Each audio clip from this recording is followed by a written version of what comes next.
Welcome to this tutorial.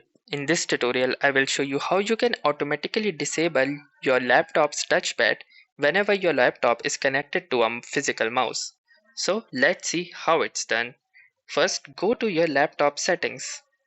Then, once you are inside the settings, on the left hand side, you can see the Bluetooth and Devices tab. Simply click on it. Then, once you are in this page, simply scroll down and you can see the touchpad option. Simply click on the touchpad option. Now, from here, you can see that the touchpad is enabled.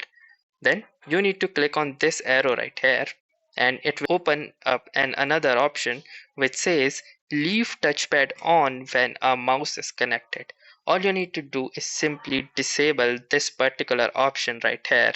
Now, once you do, the setting has now been revoked, and now whenever you will connect a physical mouse to your laptop, your touchpad will not work. So you might not face any accidental touches or any accidental operations that you were facing earlier. So that's it for this particular video right here. If you like this video, make sure to hit the like button as well, comment on this video, share it, and don't forget to subscribe to our channel. Thank you for watching and have a nice day.